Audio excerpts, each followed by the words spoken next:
Di video kali ini saya akan mencoba berbicara tentang dunia daur ulang sampah plastik kalau dilihat dari kacamata bisnis.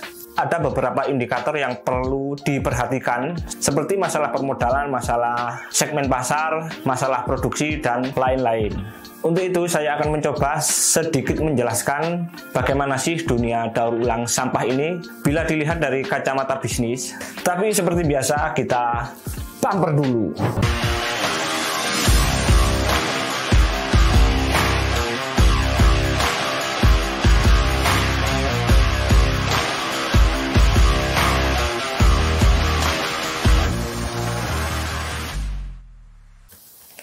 Assalamualaikum warahmatullahi wabarakatuh. Selamat datang di Flash Media, channel yang membahas tentang seputar dunia plastik dan dunia daur ulang sampah plastik Indonesia.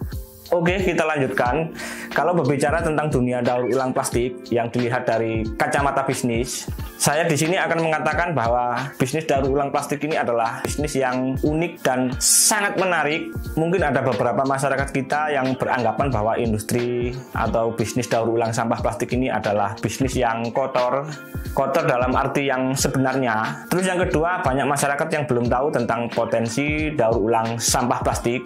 Bagaimana sih potensi daur ulang sampah plastik ini? Silahkan lihat di video saya sebelumnya. Untuk kali ini saya akan mencoba menjelaskan tentang industri daur ulang sampah plastik ini kalau dilihat dari kacamata bisnis. Kalau kita berbicara bisnis, banyak aspek yang perlu diperhatikan. Tetapi yang terpenting, faktor utama adalah kalau kita masuk ke dalam dunia bisnis apapun itu, terutama bisnis daur ulang sampah plastik, tentunya keinginan kita ini, bisnis yang kita kerjakan bisa menghasilkan nilai tambah dan profit bagi diri kita sendiri. Ada 4 hal penting yang perlu saya jelaskan mengapa bisnis daur ulang plastik ini menarik dan layak untuk kita kerjakan. Pertama adalah biaya produksi yang rendah. Kita sudah tahu bahwa daur ulang sampah plastik itu bahan baku utama adalah sampah, dan sebagai bahan baku utama, harga sampah di sekitar kita atau di masyarakat kita ini masih tergolong sangat murah. Dan otomatis nanti mengurangi biaya produksi yang kita gunakan untuk mengolah sampah plastik tersebut. Dan teknologi pengolahan sampah untuk kelas UKM masih sangat terjangkau, masih sangat murah dan sangat terjangkau untuk kita gunakan mengolah sampah plastik. Yang kedua, sampah plastik ini mempunyai nilai tambah yang tinggi. Itu artinya modal yang kita keluarkan untuk membeli bahan baku, terus mengolahnya menjadi bahan jadi atau bahan setengah jadi, kemudian kita jual sebagai produk daur ulang kita, mempunyai value yang bisa dibilang tinggi. Semakin banyak kuantitasnya, maka margin yang kita dapatkan juga semakin besar.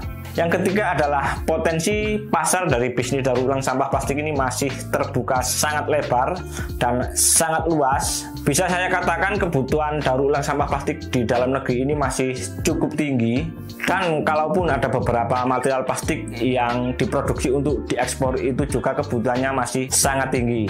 Jadi intinya potensi pasar dari daur ulang sampah plastik ini masih sangat besar, karena dalam sebuah industri material plastik ini masih sangat banyak dibutuhkan oleh produsen, baik produsen skala UKM maupun skala pabrikan yang besar-besar itu. Jadi Anda kalau masuk ke dalam bisnis daur ulang sampah plastik, jangan takut, pasar daur ulang sampah plastik masih terbuka lebar. Tentu saja ada hal-hal yang perlu diketahui lebih detail lagi, nanti saya akan jelaskan di konten-konten selanjutnya. Yang keempat dan yang terakhir, mengapa bisnis daur ulang sampah ini menjadi bisnis yang menarik di kacamata bisnis, dan ini yang menjadi alasan utama. Secara tidak sadar kita akan menjaga lingkungan kita dan kita akan sadar akan kebersihan lingkungan sekitar kita. Walaupun banyak pelaku industri daur ulang sampah plastik ini bukan basic yang berasal dari pecinta lingkungan atau pemerhati lingkungan, tetapi kesadaran itu akan muncul seiring dia melakukan pekerjaan mengolah sampah setiap hari. Secara otomatis nanti akan muncul kesadaran lingkungan. Contoh sederhana adalah pelaku daur ulang sampah plastik ini jarang sekali membuang sampah sembarangan. Nah, itu salah satu contoh sederhana yang sering saya lihat pada teman-teman pelaku daur ulang sampah plastik. Jadi kesimpulan utamanya adalah kalau kita melihat dunia daur ulang sampah ini dari segi bisnis, tentu saja peluangnya masih sangat besar dan masih sangat layak untuk dilakukan. Jadi buat kawan-kawan yang mau masuk dan menggeluti dunia daur ulang sampah plastik ini, jangan takut dan jangan ragu karena peluang bisnis daur ulang sampah plastik di negara ini masih sangat besar. Oke, sekian saja video kali ini. Semoga bisa dipahami dan bisa memberi manfaat. Apabila ada pertanyaan silahkan coret-coret di kolom komentar. Sampai jumpa di video selanjutnya. Wassalamualaikum warahmatullahi wabarakatuh.